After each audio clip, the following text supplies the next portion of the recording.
Hello, Professor and classmates. First, I want to say it's been a joy to learn with you all these last couple of weeks, and in these last 8 weeks, I've grown so much in my walk with Christ, and just continuing to pursue Christ wholly and to know Him and to know that we have a purpose and to fulfill the great mission of continue to make Him known. And today I'm going to be sharing a little bit about what I've learned from 1 Timothy 3:1-13, and as well as 1 Timothy 6:3-10, about what godly leadership traits that leaders should have these days. And the two that stood out to me were self-control and humility. And I'm going to talk a little bit about self-control. First, I'm going to read 1 Timothy 3:2, where it says, "Therefore, an overseer must be above reproach, the husband of one wife, sober-minded, self-controlled, respectable, hospitable, able to teach." And I think honestly that it is very important in today's age that leaders have that self-control that the Bible talks about and that Paul is speaking about, because I think as leaders, and even most importantly godly leaders, there's so many times where there's situations in the church where there might be disagreements or there might be some disunity, and it's always important to respond in love and to have that control of not reacting in a way that is not Christ-like. And so I think it's also important as leaders to have that response of responding in a Christ-like love that may be reflected through their life, and not just to have that control of oh, this is me, look what I can do, or just having that self-control for themselves of to not be full of anger or frustration, and to just most of all be a good example for others. The second trait I want to talk about is humility, and I believe that not only does this need to be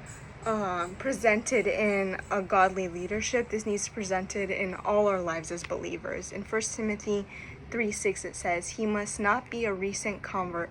or he may become puffed up with conceit and fall into the condemnation of the devil." I think this goes to show that we are not to be so full of pride that we forget that Christ called us to humility. And I think in a church leadership, humility is a big aspect, because it is not about gaining more power or putting people on a pedestal or gaining more success. It is ultimately to serve God and to serve His people and to lead them in towards the ways of the Lord.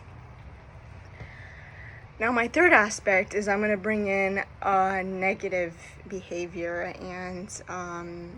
this challenge can be not only for leaders but for people in general. We deal with the love of money, and in 1 Timothy 6:9-10 it says, "For the love of money is a root of all kinds of evils." And inherently in itself, money is not bad. However, when you allow money and materialistic things to take over, and they become more important than God, I think that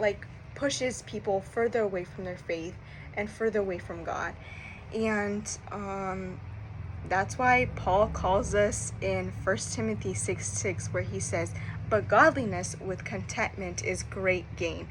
And I think that God is calling us to have this contentment heart and to be able to be thankful for what we have, to be able to serve others in His love, and to be able to be the helping hand, be the hands and feet of Jesus. And that's what God calls us to, and that's what Paul is talking about here, that he calls us to put our fleshly and worldly desires away and to fully follow Him, to follow Christ, and to follow in the leadership that He has given us,